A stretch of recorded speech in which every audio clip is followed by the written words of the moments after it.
17th century, Robert Hooke in England cut out a thin slice from a piece of cork. He observed the slice with a microscope. He saw a large number of closely packed air holes. On further magnification, the air holes looked like polyhedral boxes. Robert Hooke associated these boxes with the cells in a beehive.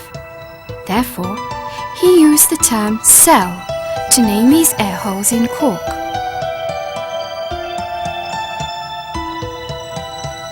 Following on Hooke's discovery, in the next 2 centuries, European scientists found that cells are not empty spaces, but contain matter with a definite structure. They concluded that cells are the basic building blocks of the body of living things. In their own words, the cell is the unit of life.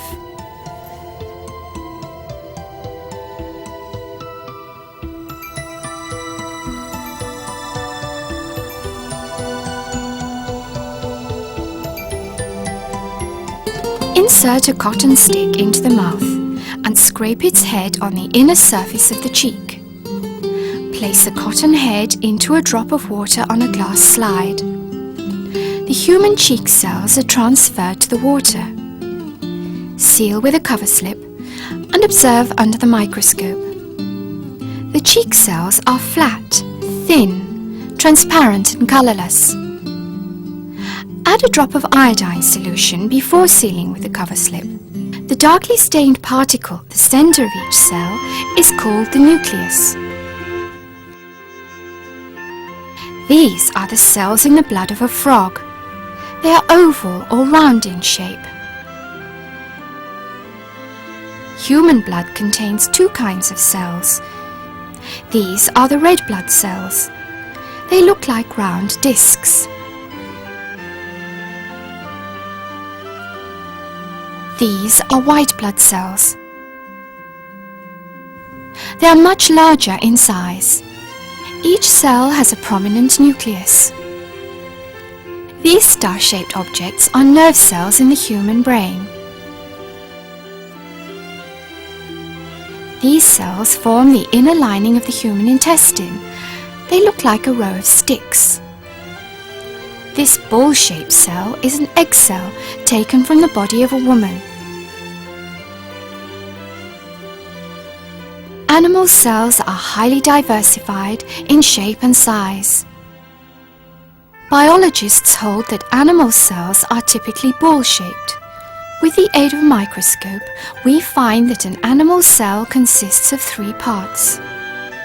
On the outside is a thin cell membrane, which separates the cell from the outside world.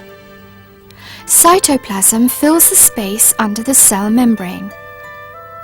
The nucleus looks like a small bead, deep-seated in the center of the cytoplasm.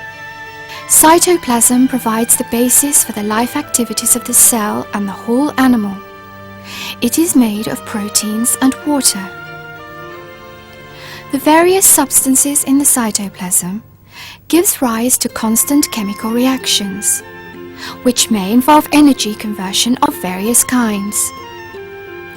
These reactions may involve the synthesis of complex substances, from simple ones absorbed into the cell, or the breakdown of complex substances into simple ones. These reactions are known collectively as metabolism, which brings about the living activities of the cells. Once the metabolic reactions cease, the cell dies. The cell membrane works as a sieve, allowing small particles of simple substances to pass through. Particles of water, digestive food substances, dissolved carbon dioxide, and metabolic waste, etc., can pass through the cell membrane freely. The particles of complex substances are usually too large to pass through the cell membrane. However, the cell membrane may eject some complex substances or allow them to enter the cell by some active means.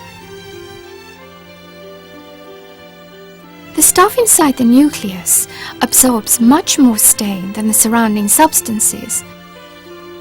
hence it is called chromatin. Chromatin is a mass of long, slender threads. Each thread consists of a substance called DNA. The DNA molecule looks like a spiral ladder with two parallel threads linked up by many rungs. The rungs form the genes. All the genes in the nucleus of a cell constitute the genome of the living thing.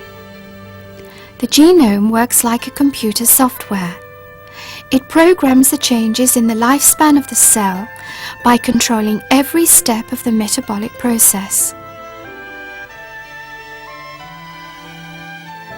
Cut the onion bulb into two halves. Take out the fleshy scale with a pair of forceps and tear off the inner surface lining. The lining looks like a translucent membrane. Cut out a portion and place it into a drop of water on a glass slide.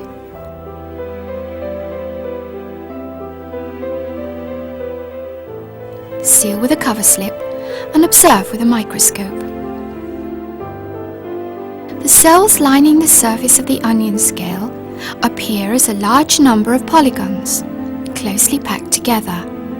They are colorless and transparent.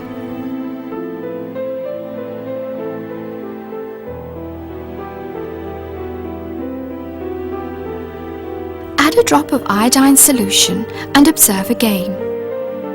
The nucleus in each cell is stained dark brown. This is a moss plant. Remove a green leaf and observe it with a microscope. The leaf consists of a single sheet of polygonal shells.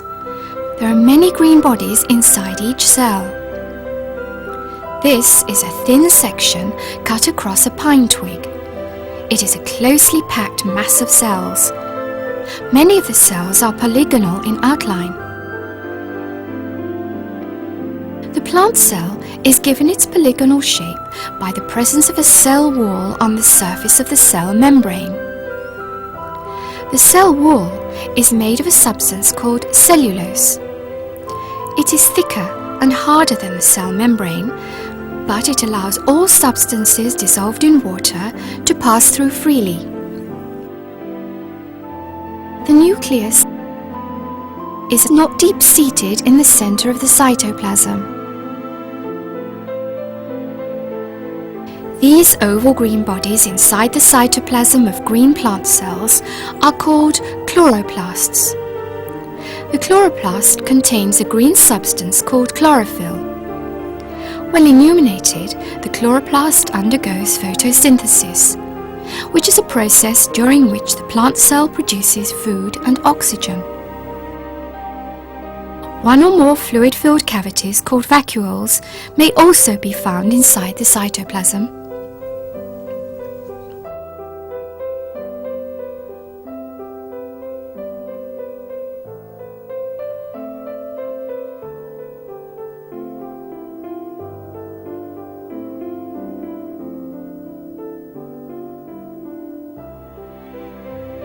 There are many microscopic animals and plants in pond water. Common examples are Paramecium, Vorticella, Halteria, and Stylonychia. All of them have a body made of one single cell only. Small animals and plants visible to the naked eye have a body made of many cells. Common examples are Spirogyra, algae, Trochophore, and Hydra.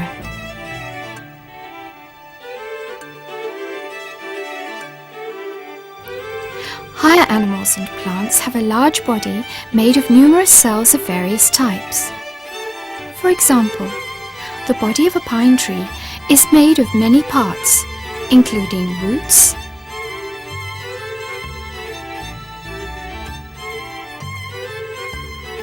stem, and leaves. Each body part consists of many cells. The cells vary in shape and have different functions.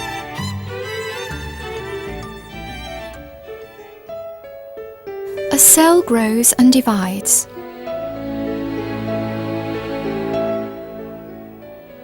Each young cell repeats the growth and division cycle.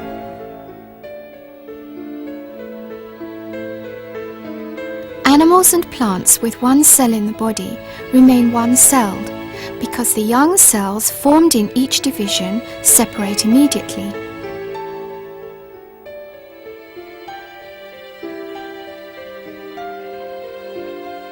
In lower animals and plants with many cells in the body, the young cells formed in each division remain stuck together. For example, the body of a hydra consists of many cells. As the cells throughout the body divide repeatedly, the hydra grows. If a mass of cells in a certain part of the body divide more rapidly than the rest of the body, a bud is formed. The bud goes on growing. It is eventually cut away to form an independent individual. This is a process of reproduction.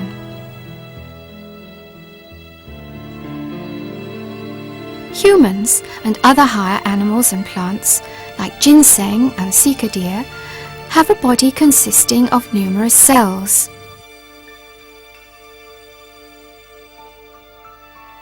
The repeated division of cells brings about the growth of the body and the healing of wounds.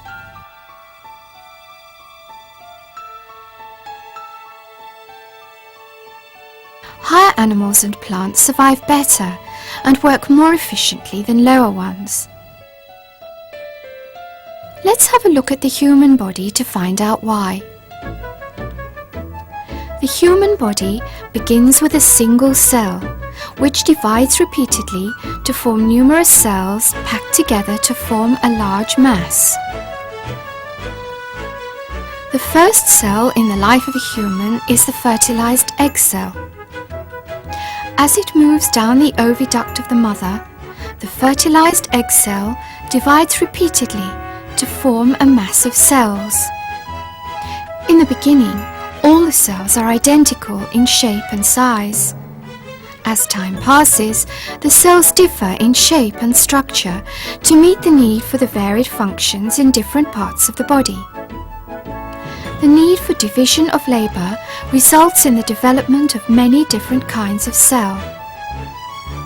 Cells of the same kind normally pack together to work for one and the same function.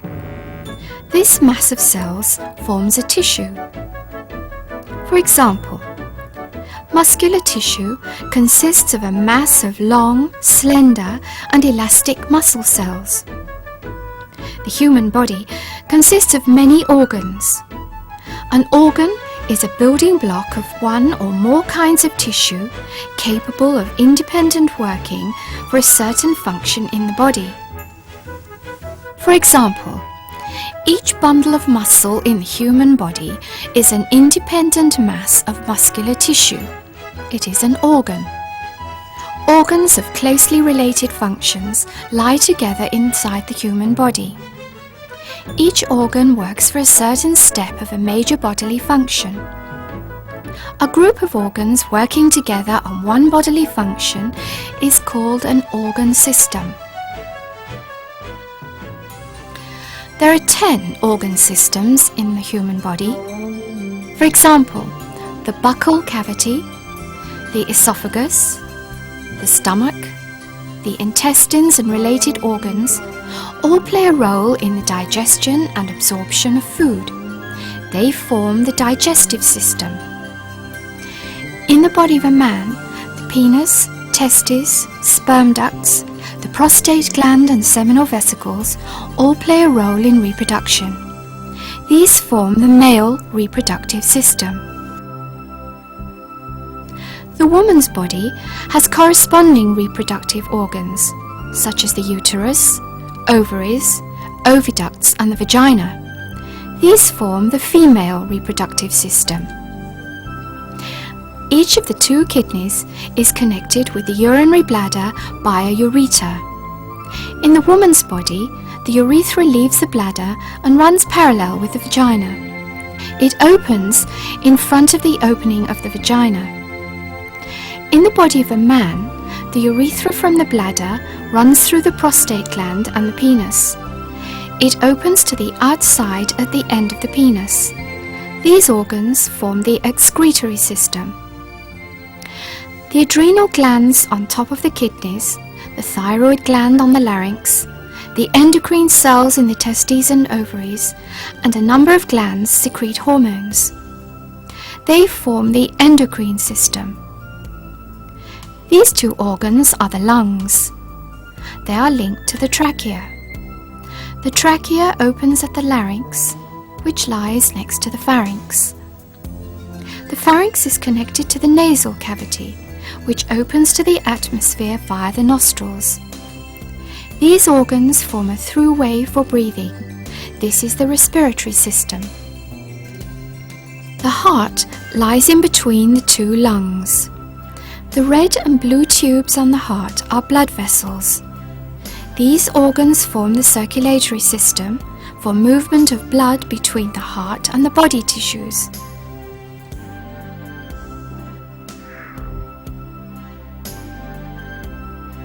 The head houses a number of sense organs such as eyes, ears, nose and tongue. Inside the head is the brain. The brain is connected with the spinal cord inside the vertebral column. These threads are nerves running from the spinal cord to various tissues and organs of the body. These organs form the nervous system. The vertebral column forms a supporting axis in the back of the body. Connected to it are the bones supporting the 4 limbs. The ribs and the backbones in the chest form a cage to protect the heart and lungs. All the bones in the body form the skeletal system. All the muscles in the body form the muscular system. The muscles form a body wall to house the other organs. The muscles in the limbs bring about bodily movements. The muscles in between the ribs control the breathing movement of the lungs. The skin covers the human body. It bears hair. The skin and hair form the integumentary system, which serves to protect all the body organs from damage. It was estimated that the human body consists of about 100 trillion cells. The cells have many different shapes and structures. Cells of one kind are characterized by the presence of a unique structure which enables the cells to carry out a certain function more effectively and efficiently than other cells.